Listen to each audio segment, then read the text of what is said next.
국민 여러분 안녕하셨습니까?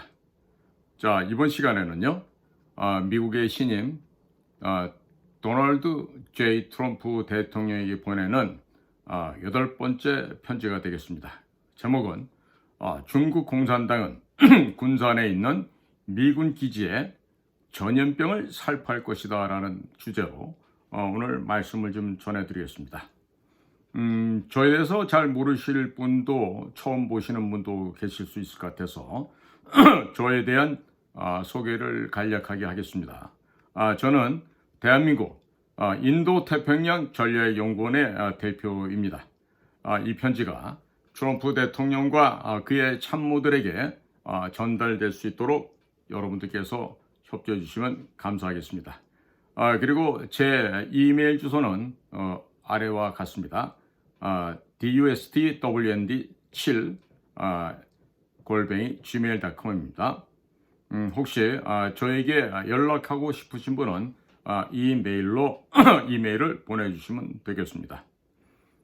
저는 전직 대한민국 국가정보원의 요원으로서 주로 북한 문제와 중국 문제를 현장에서 취급했던 비밀정보 요원이었습니다.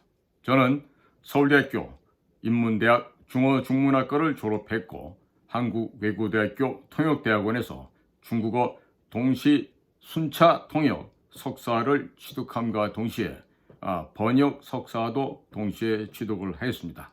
이후 이전 국가안전기획부에 입사를 하여서 국정원에서 퇴직하는 날까지 주로 중국, 미주, 아시아 지역에서 활동을 하였습니다. 제가 오늘 전해드리는 이 편지를 도널드 J. 트럼프 대통령과 그의 용감하고 충성스러운 참모들에게도 전해주시기를 바랍니다. 중국 공산당은 도널드 J. 트럼프 대통령의 등장으로 말미암아 한반도에서 자신들의 하수인들이 제거되고 중국 공산당의 세력이 축출될 경우를 우려하고 있습니다. 따라서 한국 전역에 치사율이 높은 전염병을 살포할 것입니다. 더불어민주당 이재명은 지난 1월 8일 오전 11시 30분 서울 마포구의 한 북카페에서 전층을 임대하여 중국 신화통신, 인민망 등 중국, 일본 등 외신 기자들만을 모아놓고 신년 인사하는 행사를 개최하였습니다. 이곳에는 미국 같은 서방 자유진영 특파원들은 초대가 되지 않았습니다. 이 자리에서 이재명은 아래와 같이 발언하였습니다. 개미의 개체수가 늘어나는데 전쟁이 나면 목 잘린 개미, 허리 잘린 개미가 있다. 살다 보니까 인간도 거기에서 벗어나지 않는 대규모 전쟁을 통해 개체수를 줄인다. 누군가의 것을 뺏어야 욕망을 충족시킬 수 있는 상황으로 점점 나아가다가 갈등도 격화되고 신념도 강화되고 충돌 사태를 좀 더 지나가면 결국 대규모 전쟁 같은 것이 발생하지 않을까 걱정은 되지만 그걸 향해서 계속 가는 것 같다. 이 자리에서 중국 기자 및 일본 기자 등 외신 기자들이 참석하였는데 새해 인사를 하는 자리에서 이와 같은 발언을 한 것은 상당히 특이한 경우입니다. 이재명은 현재 대규모 유혈 사태를 원하고 있기 때문에 아마도 중국에게 대규모 전쟁 혹은 전염병을 살포하여 전쟁에 준하는 혼란을 만들어 달라고 요청을 한 것으로 의심이 됩니다. 현재 이재명은 2월 말결이면 현재 진행 중인 각종 재판 결과로 인하여 구속될 예정인데 그는 이번에 구속이 되면 대북 송금 등의 혐의로 미국으로 압송될 수 있다고 생각하고 있습니다. 따라서 2월 말 이전에 한반도 전역에서 전쟁 혹은 생화학전으로 인한 유혈 사태가 발생하여 대한민국 전체가 마비되면 자신이 체포되지 않을 수 있다고 생각하고 있는 것 같습니다.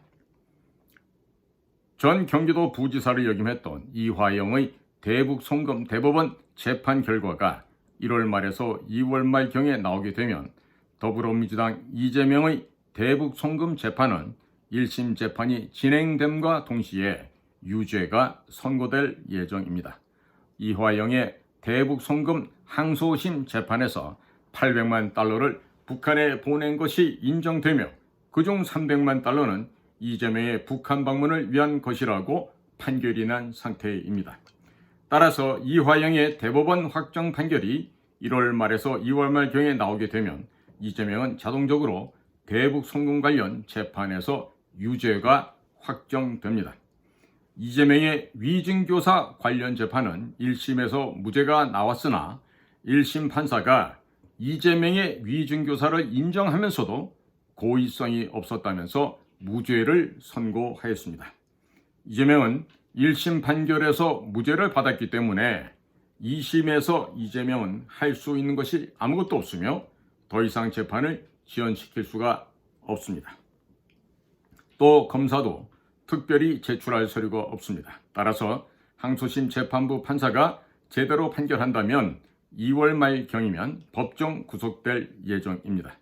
이미 과거에 이재명에 대한 체포 동의안이 국회를 통과한 상태이며 여전히 유효하기 때문에 징역형이 구형되는 순간 법정 구속될 것입니다. 또 이재명의 공직선거법 위반도 2심 판결이 2월 말경이면 나올 것인데 이 재판에서 100만 원 이상의 벌금형이 확정되면 이재명은 국회의원직을 상실하게 되고 더불어민주당은 이재명이 대선 주자로 나섰던 2022년 대통령 선거 국고보조 비용 434억 원을 반납해야 합니다. 이재명은 현재 1심 재판 결과로 징역 1년과 집행유예 2년을 받았기 때문에 형량이 100만 원 미만으로 나올 가능성은 0%입니다. 윤석열 대통령이 2월 15일경에 탄핵이 인용되고 대통령직을 상실하게 되면 60일 안에 대통령 선거를 실시해야 하므로 4월 15일경에 대통령 선거가 치러지게 된다고들 합니다. 그러나 이재명은 더불어민주당에서 대통령 후보가 되기 전에 법정 구속될 것이며 설령 대통령에 당선된다고 하더라도 두 재판의 대법원 판결이 나오면 대통령 당선이 취소됩니다. 이와 같은 사정에 대해서 이재명도 잘 알고 있으며 5월 이전에 대북 송금 관련 재판도 유죄가 확정될 것으로 잘 알고 있습니다. 이재명은 대북 송금 혐의가 확정되면 미국 법정에 설 가능성이 높으며 관타나모에 수감될 수 있다는 사실도 잘 알고 있습니다. 이재명은 미국인 버질 그리피스가 만든 암호화폐 이더리움으로 대북 송금을 한 사실에 대해서도 미국 뉴욕 검찰청 남부지청의 수사를 받아야 하므로 자신이 미국으로 압송될 수 있다는 것도 알고 있습니다. 따라서 이재명이 중국 공산당에게 한국 전역에 전염병을 뿌려서 대규모 사망자가 발생하도록 해달라고 요청할 것으로 분석이 됩니다. 이재명의 재판과 관련된 중요한 증인 및 관련자 7명이 사망하였습니다. 이러한 점을 감안한다면 이재명이 자기가 미국으로 압송되지 않기 위해서 중국 공산당에게 한국 전역에 전염병을 살포해달라고 요청했을 가능성이 충분히 있다고 의심할 수밖에 없는 상태입니다. 현재 예상되는 전염병 살포 지역은 군산, 평택, 부산, 창원, 울산, 거제도, 광주, 청주, 당진 등입니다. 군산은 중국의 해공지대가 있는 청도와 위도가 같으며 공군 활주로 방향이 한반도의 서해안으로 나아 있습니다. 군산에는 한국 공군과 미 공군기지가 있으며 유사시 F-35A가 배치될 수 있는 곳이기도 합니다. 또 군산은 미 우주군이 배치되어 있기 때문에 한반도의 서해안을 장악하려는 중국에게는 매우 신경이 쓰이는 곳이기도 합니다. 평택에는 캠프 험프리스 주한미군 기지가 있고 삼성반도체 공장이 있기 때문에 이곳에 전염병을 살포하게 되면 세계에서 가장 큰 주한미군 기지를 무력화시킬 수 있고 삼성반도체 시설을 마비시킬 수도 있습니다. 또 부산, 창원, 울산은 HD 현대중공업, 한화오션 등 한국의 주요 조선소 및 방위산업체들이 밀집되어 있는 곳입니다. 이 지역이 전염병으로 초토화되면 미 해군은 한국과의 조선 협력을 진행할 수 없으며 미 해군은 그대로 붕괴될 가능성을 배제할 수 없을 것입니다. 한국 조선 업체들의 미국 투자가 불가능하게 될 것이며 미 해군 함정의 한국 내 건조 및 수리도 불가능하게 될 것입니다.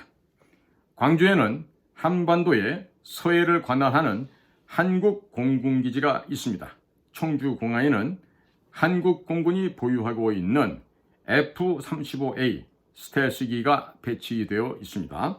또 추후에는 F-35A 정비창이 설치될 예정입니다.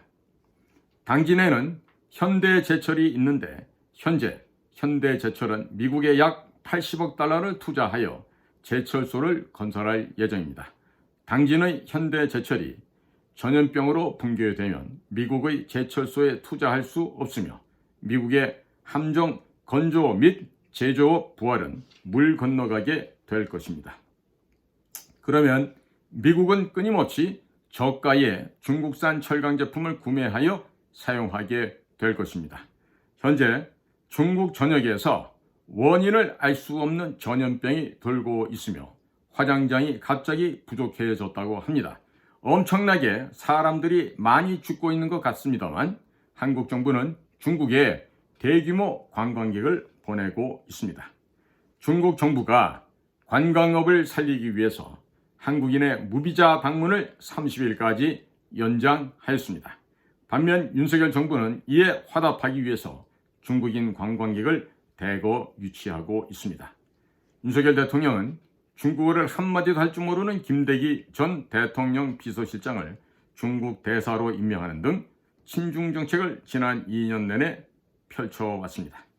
도널드 J. 트럼프 대통령께서는 한국 정부에 강력하게 요청하여 한국인들의 중국 입국을 금지시키고 중국인의 한국 입국을 원천적으로 차단시킬 필요가 있습니다. 2020년 1월 중국 우한에서 갑자기 대구로 학생 1000여 명이 여행을 왔다 갔습니다. 갑자기 대구에서 전염병이 발생하여 문재인 정부는 대구 전체를 봉쇄하였습니다. 이 당시에 국회의원 선거를 앞두고 있었는데 보수 성향의 유권자들이 많이 살고 있는 대구에서 전염병으로 사망자가 많이 발생할수록 문재인 정권과 더불어민주당이 유리한 상황이었습니다. 문재인 정부는 당시 의사협회에서 중국인 관광객의 한국 입국을 봉쇄해달라는 7차례의 기자회견에도 불구하고 문재인 정권에 가해지는 전 국민적인 비판을 정치 방역을 통해서 제거하기 위하여 의도적으로 중국인들의 입국을 대폭 늘렸습니다. 그리고 전염병 관련 피해 보상을 한다고 하면서 대규모의 정부 예산을 국회의원 선거 직전에 살포하여 금권 선거를 하였습니다. 그 결과 국회의원 선거에서 승리하였습니다. 문재인은 중국 공산당이 우한 연구실에서 의도적으로 전염병 바이러스를 만들었다는 사실을 알고 있었습니다.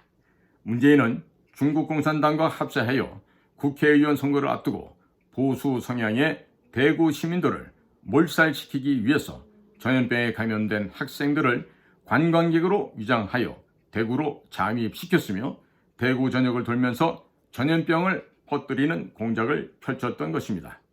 더불어민주당은 과거 이와 같은 정치 방역을 통해서 정치적 이점을 챙긴 전과가 있기 때문에 이재명은 자신이 구속되는 것을 막기 위하여 중국 공산당에게 요청하여 한국 전역에 전염병을 살포하여 대량의 사망자를 압도적으로 발생시킬 가능성이 매우 높습니다.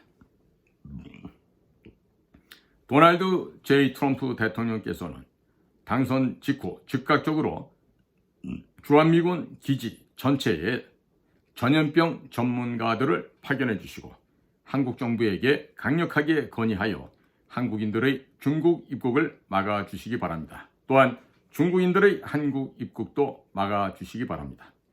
현재 전염병 살포와 관련하여 문재인도 깊숙하게 관여가 되어 있는 상태입니다.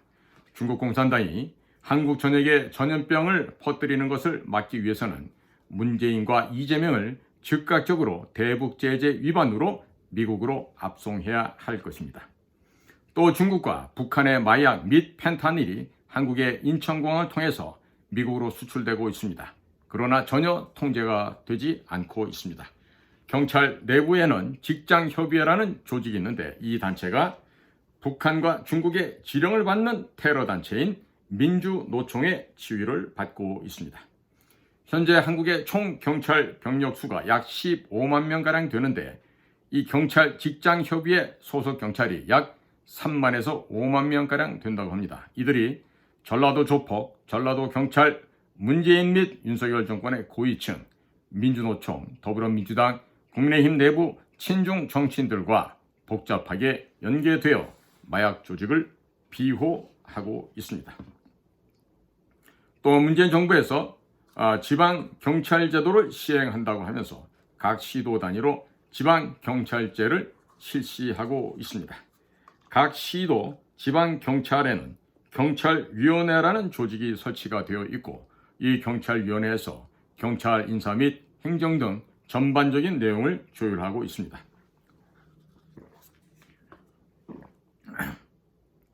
그런데 경찰위원회 전체 위원장이 김일성 장학생 법조인 출신들이 장악한 민주사회를 위한 변호사 모임 출신들입니다. 윤석열 대통령은 대통령 취임함과 동시에 국정원장 보고를 받지 않겠다고 선언하였고 경찰청장에 중국 공산당 스파이 양성 기관인 중국사회과학원 법학 석사 출신의 윤희근을 임명하였습니다. 윤희근은 1년도 안 되는 기간 내에 무려 3개국을 진급하였습니다. 이로 인하여 한국의 경찰권은 중국 공산당에게 다 넘어간 상태입니다. 2024년 5월 16일 윤희근 경찰청장은 10년 만에 중국 북경에 있는 중국 공안부를 찾아가 양국 간 치안 현안에 대한 대응 방안을 논의하였습니다. 그러나 이 과정에서 모든 한국인들의 정보가 중국 공안당국에 넘어간 것으로 한국인들은 의심을 하고 있습니다. 윤석열 대통령이 반국가 세력들을 척결하기 위해서는 비상계엄을 실시했다고 주장하고 있습니다. 그것은 과장된 언어적 표현이 될 수 있고 중국 간첩을 경찰청장에 임명한 것도 윤석열 대통령 본인이며 북한 간첩 문제를 수사하지 않은 것도 윤석열 대통령 본인이라 하겠습니다. 현재 오동훈 고위공직자 범죄수사처장은 뇌란죄 수사 권한도 없으면서 윤석열 대통령을 체포하겠다고 난리를 쳐왔습니다. 오동훈은 사법부 내의 김일성 장학생 모임인 우리법 연구회 출신 판사이고 2024년 5월에 윤석열 대통령이 임명한 자입니다. 현재 중앙선거관리위원회 사무총장 김용빈은 윤석열 대통령의 서울법과대학 동기 동창으로서 이 사람은 부정선거가 없었다고 주장하고 전자투표기, 전자개표기 사용을 확대하고 사전투표 제도를 확대하자고 주장하는 사람입니다. 이런 사람을 중앙선거관리위원회 사무총장으로 임명해놓고 부정선거를 수사하기 위해서 비상계엄을 실시했다고 윤석열 대통령이 주장하고 있는데 그 또한 과장된 언어적 표현일 가능성도 없지 않아 보입니다. 윤석열 대통령은 평생을 특수통 검사로 살아온 사람이고 평생을 증거조작 및 거짓으로 죄가 없는 사람들을 구속시켜왔던 사람이기도 합니다. 대표적으로 태블릿 PC 증거물을 조작하여 박근혜 대통령을 뇌물죄로 구속하고 탄핵시킨 장본인이 바로 검사 윤석열이었습니다. 윤석열 대통령 본인과 부인 김건희에 대한 부정부패 검찰 수사의 칼날이 다가오고 의료정책 실패로 인해서 2025년 3월경이면 어차피 탄핵되고 구속될 예정이었다라고도 할 수 있겠습니다. 그러자 갑자기 반국가 세력과 부정선거를 척결하기 위해서 비상계엄을 선포했다고 국민들에게 놀라움을 안겨주고 다소나마 당혹하게 만들었던 것이었습니다. 또 윤석열 대통령은 군 장성들에게 특정 정치인을 체포하라고 지시해놓고 본인은 그런 지시를 한 적이 없고 군 장성들이 알아서 행동했다고 발뺌을 하게 되자 비상계엄에 참여했다가 체포된 군 장성들이 윤석열 대통령을 일면 원망하고 있고 비상계엄에 참여한 것을 후회하는 듯한 자세를 보이고 있기도 합니다. 사실 이러한 군 장성 대부분은 이미 문재인 정권에서 충성을 맹세하고 진급했던 국가관이나 역사관이 철저하게 결여된 자들이 대부분이었다는 것이 밝혀지고 있습니다. 한국 헌법 82조에는 아래와 같이 되어 있습니다. 대통령의 국법상 행위는 문서로서 하며 이 문서에는 국무총리와 관계 국무위원이 부서한다. 군사에 관한 것도 또한 같다. 현재 헌법재판소에서 비상계엄 관련하여 국무회의 기록을 제출하라고 요청하고 있습니다. 그러나 윤석열 대통령 변호인단은 국무회의 자료를 제출하지 못하고 있다 하고 비상계엄을 위한 긴급 국무회의에 참여했었던 장관들도 별도의 회의록 작성은 없었다고 증언하였기 때문에 헌법 82조 위반으로 현재 탄핵이 불가피한 상황이 될 수도 있는 상황이기도 합니다. 또 비상계엄 포고문에 보면 병원을 떠난 수련 의사들에게 48시간 이내에 복귀하지 않으면 처벌하겠다라고 되어 있는데 이에 대해서 보건복지부 장관과 교육부 장관이 의사들에게 대국민 사과를 하였습니다. 비상계엄 포고문에는 윤석열 대통령이 무리하게 밀어붙인 의료개혁 실패에 따른 결과로서 전국 대학병원에 근무하던 수련의들이 사표를 쓰고 나간 상황을 모면하기 위한 내용이 적시되어 있었기 때문에 반국가 세력 척결 및 부정선거를 수사하기 위해서 비상계엄을 실시할 수밖에 없었다는 윤석열 대통령의 대국민 발표가 표리부동한 말이 될 수도 있는 상황이기도 합니다. 윤석열 대통령의 말과 행동을 법률적으로 하나하나 따지고 들어가면 전부 다소나마 헌법에 일치되지 않는 점도 드러나고 있습니다. 박근혜 대통령도 헌법 정신을 수호할 의지가 없다라고 하는 사유로 파면된 바가 있었습니다. 자, 현재까지 드러난 상황을 법률적으로만 따진다면 윤석열 대통령은 헌법에 명시된 비상계엄 선포를 위한 모든 절차를 무시했다고 볼 수가 있고 비상계엄 포고문에도 본인의 정책 실패를 만회하기 위한 행위를 적시하는 등 헌법 정신을 지키고자 하는 의지가 보이지 않기 때문에 파면될 가능성도 완전히 배제하기는 어려운 상황인 것입니다. 중국 공산당, 문재인, 국민의힘, 더불어민주당, 조선일보, 중앙일보, 동아일보, MBC, 민주노총 등은 윤석열 대통령이 탄핵될 수밖에 없는 상황을 악용하여 대통령 제도를 폐지하고 의원 내각제로 정치 제도를 변경하면서 한미동맹을 무력화시키려는 전략을 구사하고 있습니다. 따라서 경찰 내부에 경찰 직장협의회를 북한 중국 민주노총과 연계된 테러단체로 지정해 주시고 경찰 직장협의회 회원들 또한 테러단체 가담자로 지정해 주시기 바랍니다. 각 지방자치제에 설치된 경찰위원회 또한 북한 중국 민주노총과 연관된 조직으로 선포해 주시고 관련자들에게 모두 제재를 조치해 주시기 바랍니다. 그리고 한국 내에서 미국 정보기관과 협력할 수 있는 확실한 단체를 선발하여 자금 등을 지원해 줄 필요가 있겠습니다. 중국 공산당의 지원을 받는 친중단체 및 더불어민주당은 자신들이 마음에 들지 않으면 무조건 고소 및 고발을 남발하고 있습니다. 반중단체들이 변호사 비용을 감당하지 못하면 패소할 수밖에 없습니다. 중국 공산당의 정보기관은 한국 내 친중 세력들에게 막대한 자금을 제공하고 있기 때문에 민간인들로 구성된 반중단체 인사들은 줄줄이 고소 및 고발을 당하여 경제적으로 매우 큰 고통을 당하고 있습니다. 집과 차량을 판매한 대금으로 겨우 버티고 있는데 그것 또한 한계에 다다르고 있고 중국 공산당의 막대한 자금을 제공받는 친중단체들의 공격을 막아낼 힘이 부족한 상태입니다. 따라서 도널드 J. 트럼프 대통령께서 취임 후 즉각적으로 한국 내에서 미국 정보기관과 협력할 수 있는 한국의 민간 정보기관에 자금 지원을 아끼지 말아주시기 바랍니다.